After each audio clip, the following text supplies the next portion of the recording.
弟兄姊妹平安，今日高興能夠喺大家當中嚟到傳揚神嘅話語。我唔認識大家，第一次喺大家當中同大家一同嘅敬拜。喺開始嘅時候，我想問一問大家一個問題，就係你點解信耶穌？問題好簡單，我相信大部分都信咗主啦嘛。有啲可能10年、20年、30年、40年、50年前信㗎啦，有啲60年啦。所以個問題好簡單，你點解信耶穌？嗱，我唔係問你信耶穌嘅過程，唔係問他點樣個過程咧，而係你點解信？就好似今日如果有一個未信主嘅朋友嚟到問你，你點解信耶穌啊？你會點答佢？你當初信主嘅時候，可能有一個答案。嗰陣時20、30、40年前你信耶穌，可能有一個答案。但係今日你信咗神後，可能30、40、50年後嘅時候，你呢個答案同你當初信主個答案有冇出入咧？大家明白啊？點解信耶穌？好簡單嘅問題，真誠嘅去答。嗱，如果你嘅答案話信耶穌可以上天堂啊，或者類似啦，上天就信耶穌就有保險，即係可以上天堂等等咁樣，係你答啱嘅，我恭喜你，你答啱咗。如果我評分咧，我會D呢個答案都係信耶穌有着數嘛，明白？信耶穌好嘛，信耶穌要嘛。你唔信咯？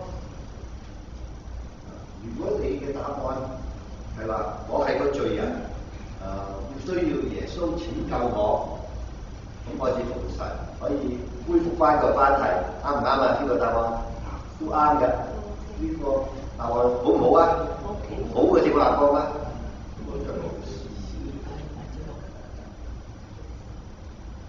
如果你咁話，我係受造嘅。神係創造宇宙天地萬物嗰個神，我理當稱佢為神啦，咁所以信佢係理所當然嘅，好唔好啲㗎？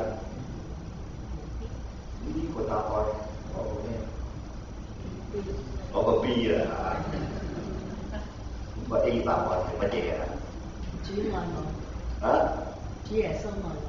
主耶穌愛我，呢個都係喺詩嗰度嗰個 level 係真嘅，啲答案個對嘅，但係其實就隨着我哋熟，我哋成熟嘅程度，我哋有唔同答案。即係話有幾多個啦？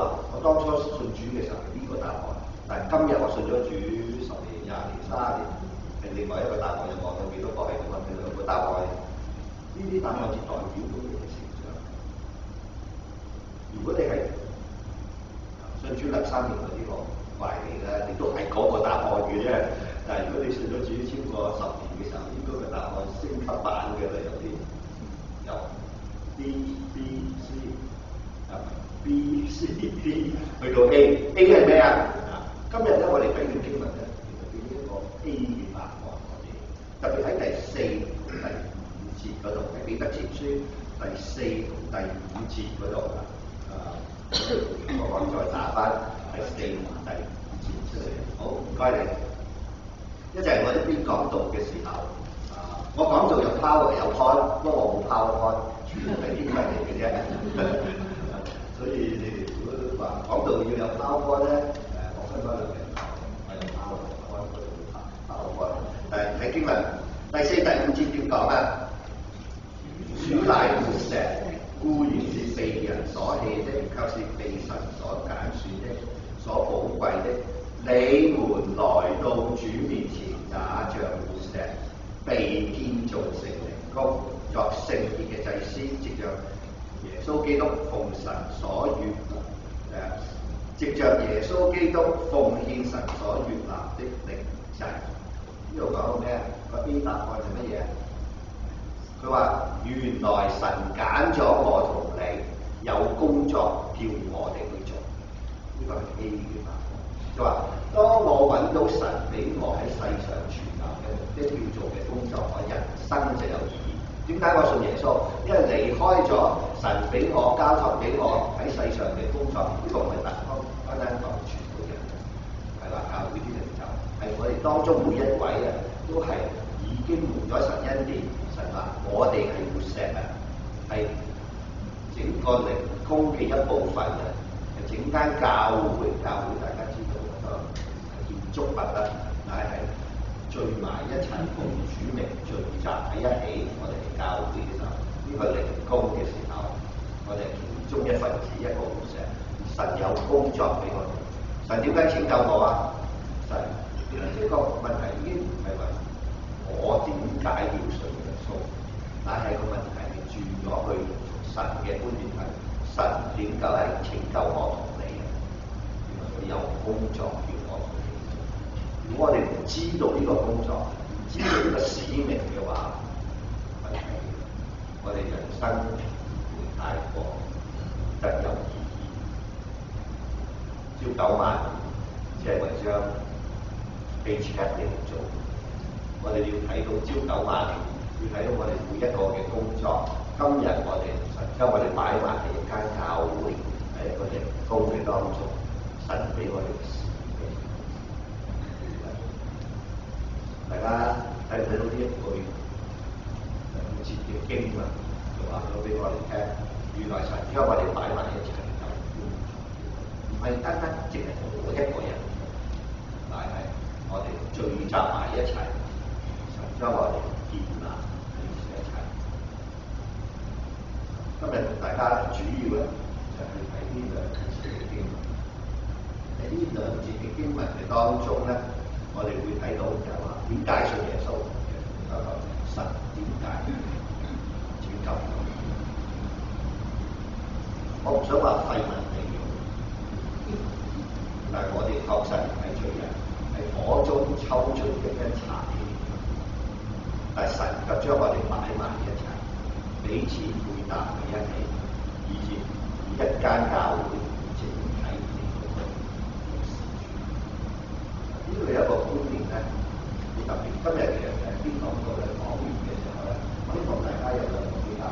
我想講新嘅觀念嘅，又唔係新嘅觀念，俾個小記錄嘅，唔係新嘅觀念。係佢改變大家一啲舊有少少嘅思維，佢用一個新嘅思維嚟到想我哋，思想到我哋嘅教會，我哋自己嘅生命。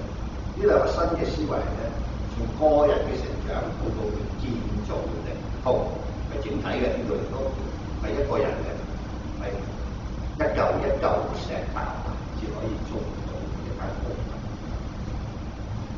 好多時候，我哋注意咗呢條經文1到3節，1到3節佢呢個係個人成長嚟嘅。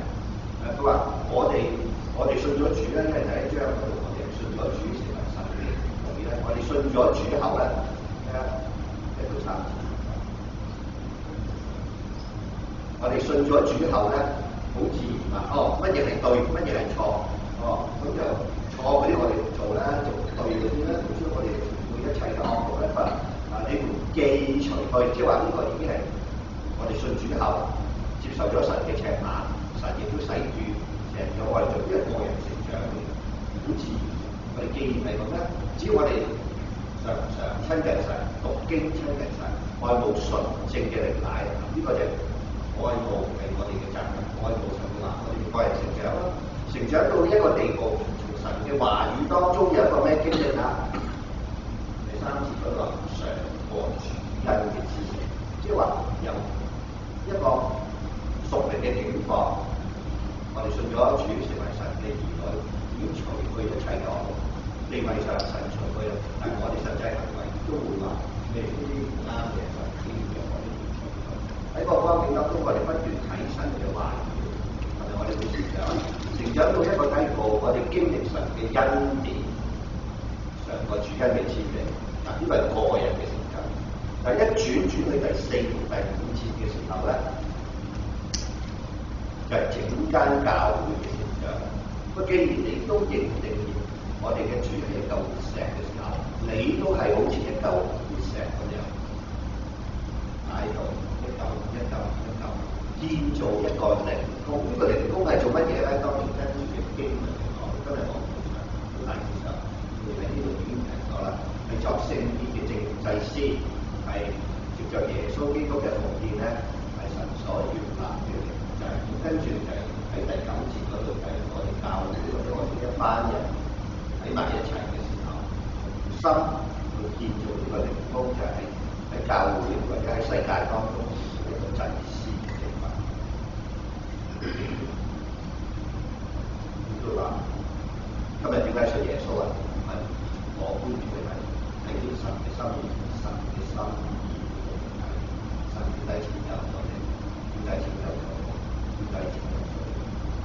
原來佢一早計劃裏邊話你係有用嘅，你係得嘅。我今日揀你出嚟，因為喺我當中，我要建造呢間教會呢個。就好似樂高Lego 樂高啊，樂樂高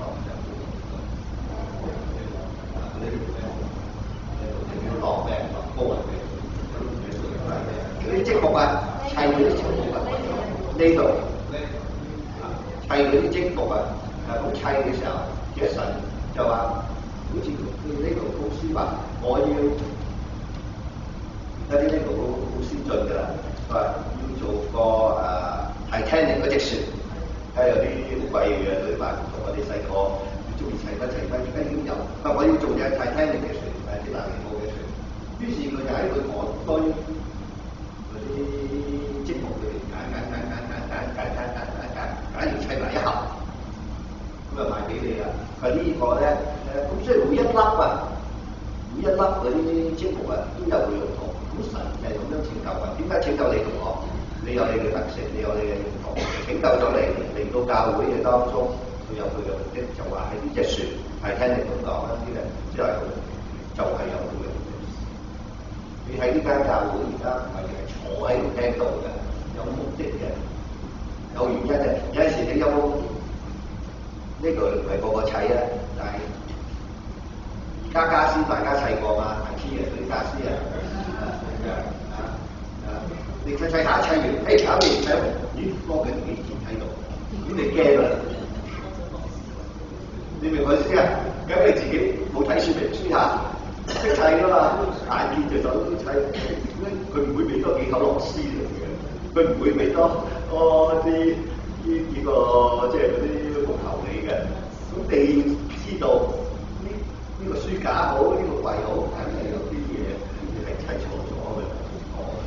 呢個書架冇咗嗰口螺絲，冇咗嗰個零件咧，梗係冇穩陣嘅，就教會嘅。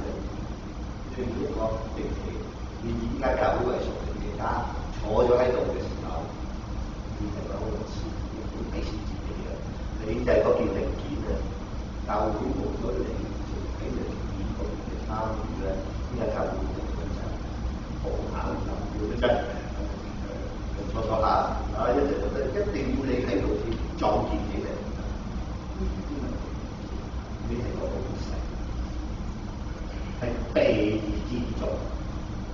如果你注意啲問題，一切到底唔知咧，有啲係你主動做嘅，記除佢，咁你已經除去咗啦。愛慕係主動你要去做嘅，你要去睇聖經，你要愛慕純正嘅靈體，係你嘅作用。上個主因嘅滋味，主因滋味係自然嚟嘅，你有跟住喺第4、第5節就話你要到主面前，呢個你要親近主咧，即係話你有咗個人嘅經歷、個人嘅成長，響上個主因滋味咧，當你不斷嘅嚟到主面前嘅時候咧，你接受主對你被建造，係你去起嘅，係神喺你身上工作，每一塊都有工作。如果你去諗嘅時候，大家知道咩叫做ceiling嘅？一啲碎石砌埋一幅圖畫嘅，有啲碎石作爛佢啊，美麗嘅圖畫，碎石佢好靚嘅幅圖畫，但係你如果中間掹咗佢一粒出嚟咧，佢斷咗㗎啦，呢幅圖畫係有缺陷美嘅嗰叫。但係呢粒咧，如如果你話要補翻上去，佢甩咗粒啦，要補翻粒咧，咁你拎咗另外一粒咧，你一定要雕像下去，作崩呢個角啊，咁啊砌翻要啱嘅，色水啊咩都配合翻，你都嚟搞。我哋就係呢啲嘅石嚟到去建造呢幅神，叫我哋喺 Stockton 呢個地方好美麗。我因為唔熟悉大家，呢個你要問佢全部自知嘅，要問你哋以前啲牧師全部知嘅。究竟呢幅圖畫係咩？我唔知道。但係會有你哋嘅嘅神嘅圖畫。點樣會砌呢幅圖畫？要被神建造，被神建造嘅時候，呢個靈高嘅出嚟，咁嘅靈高嘅神可以好安然居住嘅地方。最主要嘅目的係咩？係一個軍師、軍專嘅祭司、聖潔嘅國度。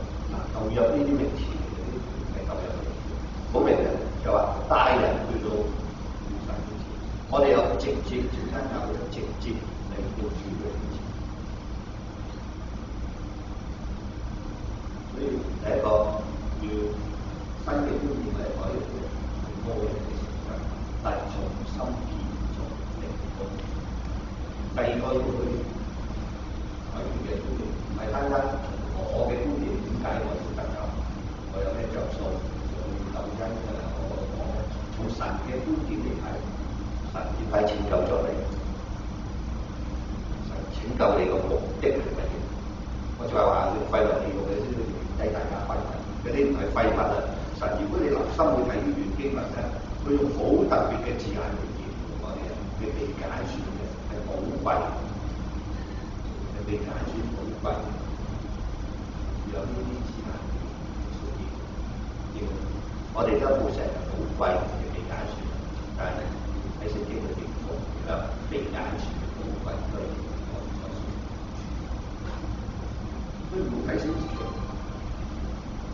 單止個人唔好睇小自己，整體你哋係一間靈宮，係一個禮拜堂，我叫嗰個禮拜堂，因為建築啊，整間嘅教會你負責嘅。唔好話你太少啲人啦，我哋呢度離開新亞之體會覺得我哋冇得發展，唔係神擺你喺有你哋嘅位份，唔好淨係話要人多至係發展，只要你喺呢一區能夠作到祭司嘅職份，繼續睇落去，你會知道祭司職份。不過今日我話我唔係咁樣，呢個祭司職份就係話讓人睇到你哋存在，然後知道呢個世界。呢個最簡單嘅話，所以一步一步咧，兩個嘅思維慢慢嘅改變。喺呢啲改變嘅當中，我真係唔單止個人先，教會都變成一個靈宮喺度成長。活石嗰個意思係咩？不斷轉變，一個石頭會變形嘅。等於活石，係個活石。活石嗰個意思咧，就係可以變，可以變嘅。隨着環境、隨着時代、隨着神俾我哋不同嘅責任嘅時候，我哋被神建造我哋。呢個靈宮就係可以運用。有冇咁感覺？你就係嗰粒活石，神拯救你。就係一個原因，要喺呢個靈宮當中盡上呢個靈宮嘅部分。我哋喺呢方面要改變。教會係建築物，教會就係你我喺呢度進嘅一個。喺呢個永恆嘅建築嘅當中，神喺呢一度有佢嘅目的同埋價值，唔好後悔自己，亦都唔好俾自己任何理由。哎呀，我讀書唔係好多啊，又或者我已經過咗某個年紀啦，俾啲後生啲做啦。我當初去石硤尾嗰間教會嘅時候，我去邀請一個80幾歲嘅老人家出嚟侍奉，佢同我講，我嗰陣30幾歲，佢同我講。俾啲後生啲做，但係會後生啲我，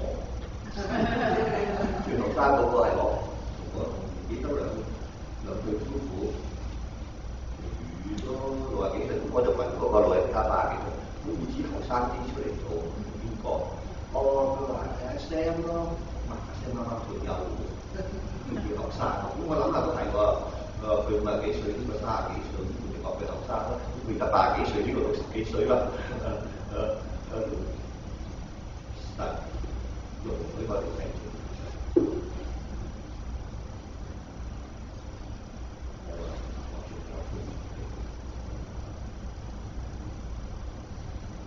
神，如果佢話你工作完畢啦，隨時可以召我哋翻天家。佢唔係淨係坐喺度，但係睇到主喺我哋生命當中佢要點樣。而我哋唔係一本一本自己睇自己好渺小，我哋要睇係神嘅計劃，佢而家拯救我，擺我哋一齊。大家有幾多個中意睇金庸小説㗎？咁講咧？你只要睇聖經多過睇金庸小説喎，你追聖經追多過金庸小説10年啦，嘅到轉頭嘅歷計。金庸小説有一個叫做打狗陣法啊，大家聽過未？唔知啊，打狗陣法就點啊？就話有一個大足有一個武術好超凡嘅人，打得好叻嘅。咁但係有一班散仔啊，即係啲大陸嚟嘅，啲功夫唔得嘅。即係啲功夫唔得嘅，咁點打呢個大宗師呢個超凡武術嘅人咧？認一個人叫藝多嬲死象，咁佢就叫打狗陣法，就成班好水皮嘅武功嘅人，夠多人就得㗎啦。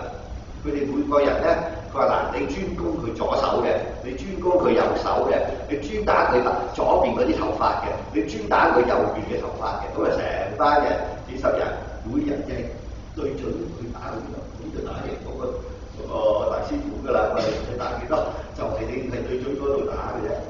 有陣時我諗下教會係我哋即係唔係有邊個超凡嘅人，但係個個係普通嘅人。喺呢場屬靈爭戰嘅當中，每人只要進場去嘅，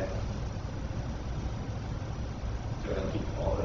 一嚿磚頭擺咗喺度，俾人踩嘅啫，知唔知啊？擺喺度，一嚿石頭喺度掟咗佢，但係你砌成一棟牆，磚頭砌成一間屋，個功用就喺度。呢 level 嗰啲積木仲喺盒度嘅，買咗翻嚟仲喺盒裏邊。要砌成一隻鐵達尼號嘅船，或者一間教堂，咁至係做到佢嘅。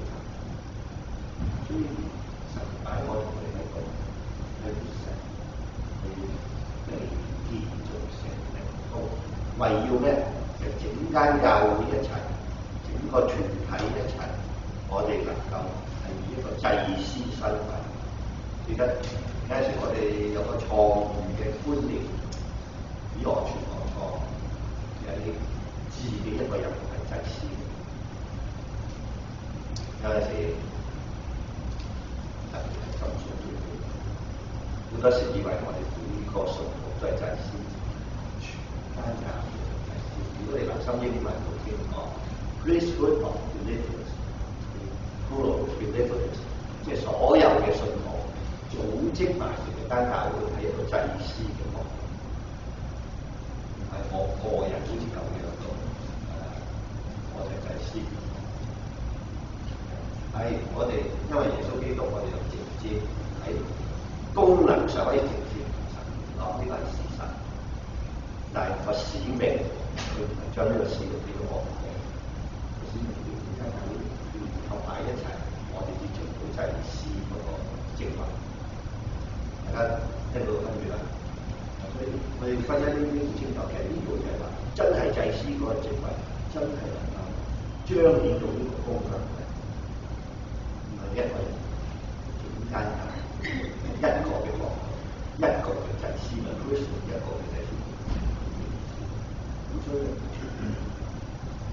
睇一睇神擺我喺呢間教會究竟個功能。如果有少少似另外一方面嘅其他經文講。每個信徒各盡其職，但係呢度強調嘅並唔係各盡其職，係被建造，個人嘅成長，以至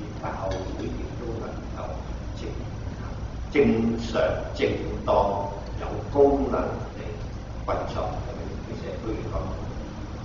我相信在座當中有好多個都可能你去西人教會，你都聽到頭頭明白佢做咩嘅原因。咁點解你唔去西人教會啊？有原因嘅。咁你就問呢個原因，神點解擺我喺華人嘅教會？點解我喺華人教會我講我參與嘅？咁我想你進一步參與啫。可能你揸車嚟，有幾多個住所？住邊？你可能揸車嚟經過10間8間教會，點解你唔去嗰啲教會嘅近先？咁睇下呢間教會有佢嘅特色，有佢嘅使命，有佢你喜歡嘅地方，又可以 minister 到你，有服侍到你嘅需要你同樣嘅。因為咁原因嘅時候，你要喺神面前尋求，究竟我喺呢間教會嘅角色，其實喺你嘅度，我由一個嬰孩嘅觀念去諗，由一個嬰孩觀念嘅一個做法，去變做一個靈工嘅做法，一個建築物，而唔係再係嬰孩長大。所以點解信耶穌你係話信耶穌得救？你已經話今日神揀選咗我，呢個就係話得救後講翻轉，神揀選咗我，人會嘅目的，我冇辜負咗神嘅目的。我一生嘅經歷，神都係要我嚟到喺經歷嘅當中嚟到去繼續去實踐。如果係咁嘅時候，我哋揾到人生嘅意義，繼續活下去嘅時候，你唔會講哎呀人一日哎呀又一個禮拜，你就會主啊，今日我會着嘅時候，我知道前途，我知道主你要我做咩，我知道今日我睇到人生嘅滿足係喺邊度。原來呢個在神面前，你信咗主嘅時候，你就係嗰個目的。只不過可能你個人要成長到一個地步，係或者係細路仔嘅階段要感受大到一個地步，要體貼神，要體貼救我哋嘅心。我細個嘅時候，你知媽媽生嘅，我哋買禮物送俾媽媽。咁有一次媽媽生日，我就送咗一罐好難克，一罐好難克嘅嘅好難克，盡送俾佢啦，即係開嗰啲又唔係叫營養奶，送俾奶粉，送俾媽媽。咁媽媽收到呢盒嘅時候，呢個知唔知點解我買咗好難克奶粉送俾佢？知道，因為買好難克奶粉，貼咗一個魔術啤牌，即係好難克奶粉嗰度貼咗有成成品咧魔術啤牌嘅，咁嘅魔術啤牌我要咗耐咗落耐啦。奶粉就送俾媽媽，我未睇住媽媽中意咩咧，係佢都有啲好難克奶粉嘅，但係事實你自己中意，冇睇住到媽媽嘅喜好，係一個成熟嘅信徒咧，我哋會體貼我哋嘅主心。就又上咗年紀嘅時候，有仔有女有孫，如果個仔做咗一啲嘢好細嘅嘢，體貼心意嘅時候，開唔開心？靈命當中，我哋個個地方都體貼心意嘅。開始話主啊，我去我就話，我有着數嘅，你拯救咗我嗰度嘅，我可以上天堂嘅，我盡量得赦免嘅。另外一個角度嚟睇，神心意嚟睇，點解前頭原來創世以先佢已經揀選咗，喺創世以先佢已經話：今日我揀選你，你將來會喺 Stockton 浸信會或浸信會嗰度聚會，喺嗰度你要做就呢個嘅就呢個係睇心意嘅。我點解得救？點解呢個轉變啦，呢個係其一嘅第二個轉變，就係個人成長變咗，心結咗。呢兩個觀念咧，我相信大家有嘅時候呢個觀念咧，教會有啲講嘢咧，大家視乎就會開心。今日有新嘅傳道喺大家當中，希望大家繼續嘅向呢個方向走，唔停留喺一個地步。香港有一間老字號嘅餐廳，唔係餐廳，酒樓叫蓮香，唔記得我哋有過嘅蓮香咧嚇，咩蓮芽或者咩芽出嚟成個馬拉糕會出名啦。你知而家香港經營酒樓係咪？喺2015年嘅時候，因為要做起啊，員工又缺乏啲老師傅啊，又要加薪啊，即係等好多人底下要執笠㗎。咁有一個係鄉家族嘅，都唔係太子爺，第三代係孫嚟嘅，叫做林王威。有次同佢爸爸傾電話嘅時候，佢話即係香係阿爺開嘅，佢話阿爺都諗住執咗蓮香㗎啦，會繼續㗎啦。咁啊，聽咗後佢又覺得有少少可惜，咁耐嘅夜間老前茶餐廳係推點心嘅就拎出嚟嘅老字號，有可惜，咁佢就考慮好繼承阿爺嘅業，繼承咗呢個事業啦。佢喺 MIT 麻省理工學畢業，去到德國喺列車公司做研究工作，年薪2015年過8萬。當時佢諗諗下，佢話阿爺上間餐館繼續，阿爸上間酒樓繼續，佢就係放棄佢得。慢慢咁樣講，體貼阿爺阿爸嘅心意，繼承呢間當然佢繼承咗後好多嘅掙扎啊！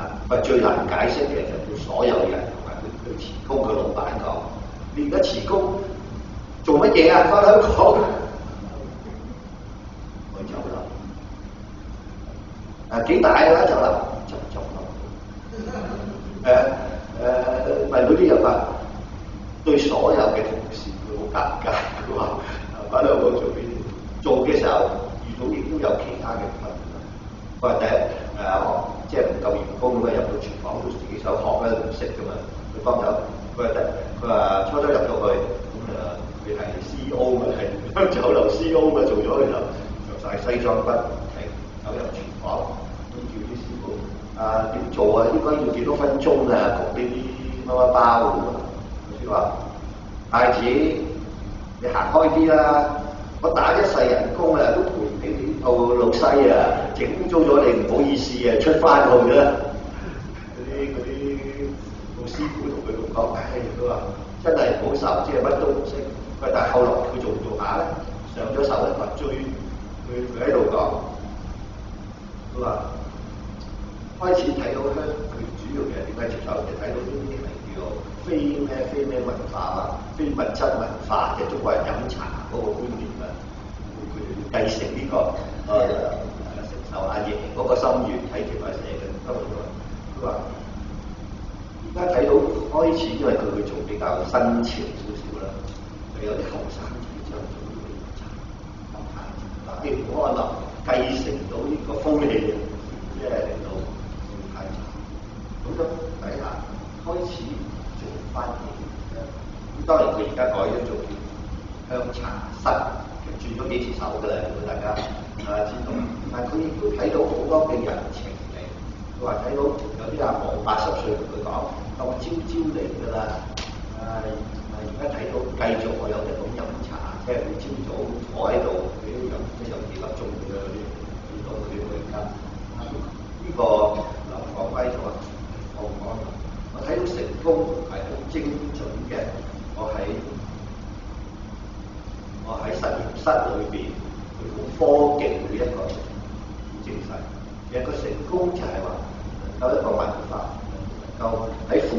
當中或者早唔係早先啦，佢係夜嘅時候，可能就繼續成全我呢個大學生。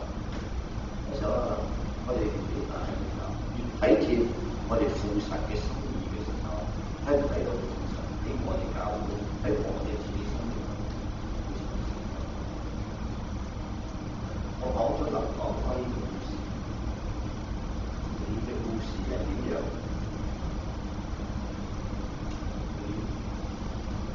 一邊聽到神嚟講説話嘅時候，睇唔睇到神要你喺呢間教會要做口螺絲釘，要做嗰一塊積木喺呢度講。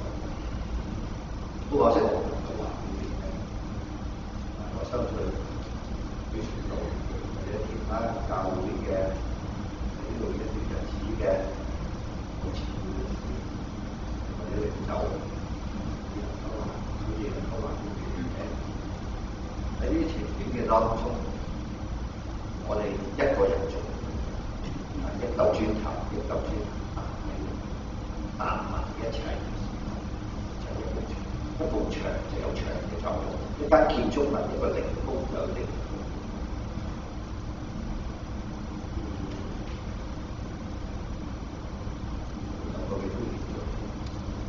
好在係唔諗，好停，唔睇淨係個人時間，睇自己嘅機會，要睇點樣同心建造呢個靈工。唔好再去睇信主我有咩着數，有咩好處，好咧就算有好處，父神拯救我的，點解佢要拯救？我想咁睇嘅時候，我哋開闊咗我哋生命。以前彼得前書第2章後一段，我哋點樣可以成為一個國度嘅使者？點樣面對人生一啲外面嘅逼迫困難，唔通用敵擋抵擋都可以面對接受，可以好active、好主動嘅接受。呢啲係我哋話周圍呢個難題，就喺彼得前書裏面當時嘅背景裏面呢個政治嘅。當我哋知道上建造嘅地方，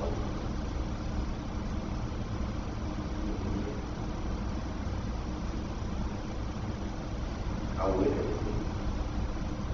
我哋係好全部嘅，係時代一個語言咁樣，有就係。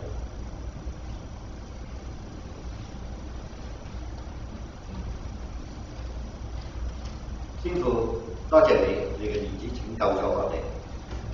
佢係活石，當我哋認定佢係活石嘅時候，我哋都好似活石咁樣嚟到你面前。我哋心甘情願嘅，願意被你建造，以致使到呢個靈宮呢間教會更完善、更完美。對有呢種心願明白呢個道理嘅弟兄姊妹，俾過佢哋呢啲機會，俾過佢哋呢啲不斷喺磨練當中呢個成長，喺度教會亦都係不斷成長。